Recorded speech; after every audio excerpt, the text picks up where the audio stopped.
Le Saint-Esprit m'a montré une danse qui se faisait au Sénégal. Dans un village reculé au Sénégal, il y a un peuple qui s'est levé et qui dansait une danse interdite. Parce que cette danse-là invoquait des morts. À cause de la danse qui a été faite, j'ai vu des enfants, de jeunes enfants de moins de 10 ans mourir. Et on se demandait pourquoi ces enfants mouraient. Pourtant, c'était la danse interdite qui avait été faite. Attention, le salaire du péché, c'est la mort.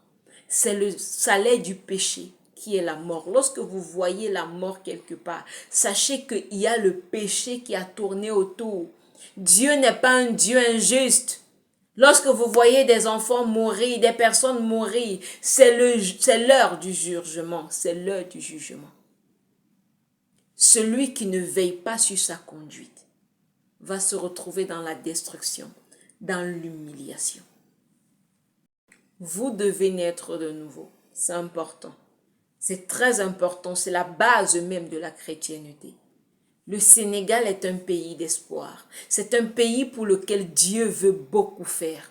Mais commençons par la repentance. La Bible déclare que tous ont péché et sont privés de la gloire de Dieu. Donc à cause de ton péché, tu n'as pas le droit de vivre la gloire. Mais si tu reconnais ton péché, tu reconnais le Seigneur Jésus comme ton Seigneur et Sauveur personnel, alors tu seras sauvé. Sauvé de quoi? Sauvé de la mort, sauvé de la destruction, sauvé de tout ce qui se passe en ce moment dans cette génération. Et il ne suffit pas de dire je suis né de nouveau, je suis sauvé. Non, tu dois rester dans l'obéissance stricte aux instructions de Dieu. Le chrétien, c'est son obéissance. On ne met pas au sol un homme qui obéit à Dieu. Tu as vu beaucoup de chrétiens tomber, beaucoup de chrétiens être humiliés parce qu'ils n'obéissaient pas à l'Éternel. Je vous ai dit, Dieu est sur la terre et à cause de sa présence, on saura désormais la différence entre ceux qui servent Dieu et ceux qui ne le servent pas. Oui, on saura la différence. Qui sert l'Éternel et qui ne le sert pas. Le chrétien n'est pas celui qui en a l'apparence. Porter les foulards et les longues robes, non. La Bible déclare qu'en l'homme, c'est l'esprit. Pourquoi est-ce que Dieu physiquement descend sur la terre? Le Seigneur Jésus, avant de partir, a dit « Soyez parfaits comme votre Père céleste est parfait ». Et l'apôtre Paul nous a annoncé que Dieu vient chercher une église sans tache ni ride, sans défaut et sans faille. Dieu vient chercher un peuple parfait.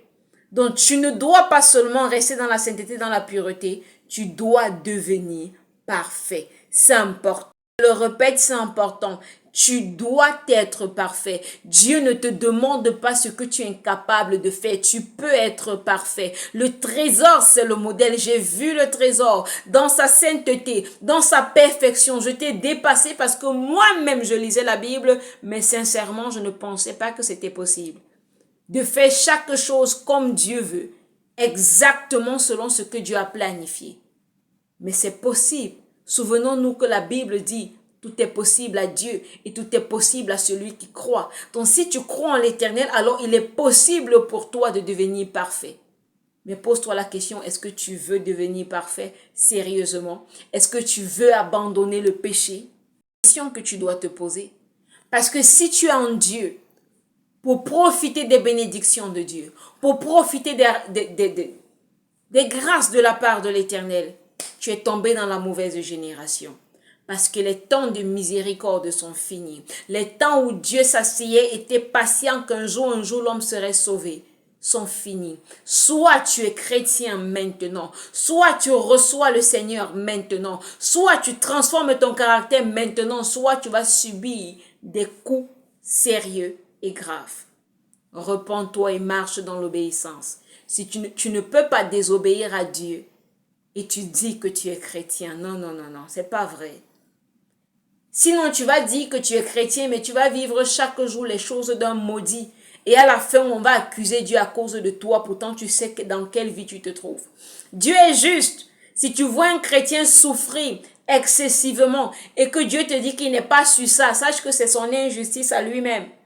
Parce que Dieu est le rémunérateur de ceux qui le servent. Si tu sers l'Éternel en esprit et en vérité, il n'a pas de raison que tu souffres ou bien que tu meurs dans l'agonie. La Bible déclare que le juste tombe plusieurs fois, mais il se relève toujours. Toujours il se relève. La Bible déclare aussi que les souffrances du temps présent ne sauraient être comparées à la gloire à venir. Donc, chrétien, si tu passes par des temps difficiles, prie et rassure-toi que c'est la souffrance, que c'est Dieu qui veut que tu passes par là. Mais si c'est une autre souffrance, réfléchis sur quel péché tu as commis ou quel accès tu as ouvert au diable. Parce que mon Dieu, le trésor, est juste aujourd'hui et éternellement. Sénégal, terre d'espoir, le Seigneur fera pour toi des choses merveilleuses. Je dis bien merveilleuses. Vous serez surpris par ce qui va arriver au Sénégal.